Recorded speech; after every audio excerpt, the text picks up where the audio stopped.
By the time Abbey Road was in the works in 1969, the Beatles were on their way out, but Paul McCartney wasn't about to phone it in. Paul pushed himself over and over again to attempt to reach a gritty perfection for a song he penned as a rock and roll throwback, one of the best songs on Abbey Road, and one that features Paul channeling that raw energy from earlier Beatles tracks like I'm Down and Long Tall Sally. But what sounds like an effortless belter was actually the result of a ton of sweat and struggle. Oh Darling started out during the Get Back Let It Be sessions, but didn't really come to life until the Abbey Road recordings. McCartney was obsessed with getting the vocal just right. The thing is, Paul didn't think his voice was as gritty as it used to be. In '69, he felt like his voice was too polished, too clean for what the song needed. He wanted it to sound like he'd been on stage for a week straight, really pushing his pipes to the limit. So he starts showing up at Abbey Road before the rest of the band, day after day, to take a crack at it. But he only gave himself one shot per day. He'd come in, give it a go, and if it wasn't perfect, he'd say, "Nope, I'll try again tomorrow." It wasn't about getting a clean take. It was about getting that raw, worn-out, lived-in feel like he'd just finished a marathon gig. McCartney even admitted it was tough for him to hit that spot in his voice at the time. 5 years ago, I could have done this in a flash, he said, thinking back to the early days when they were cranking out rockers like Long Tall Sally. I'm gonna tell Aunt Mary about Uncle John. He said he had the messy body.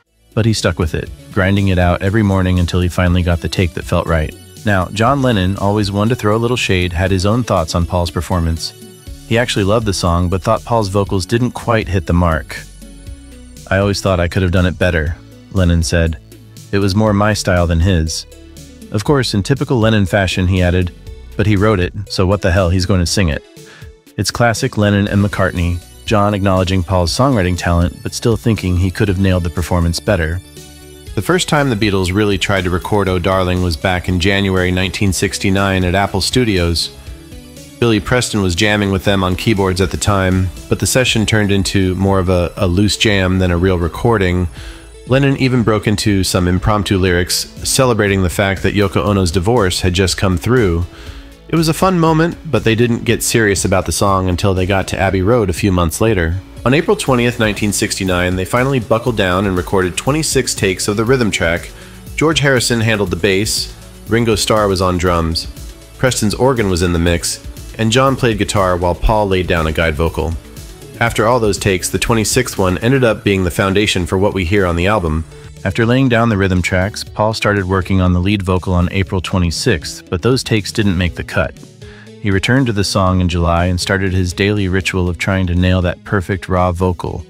It took a few days, but on July 23rd, he finally got what he was looking for.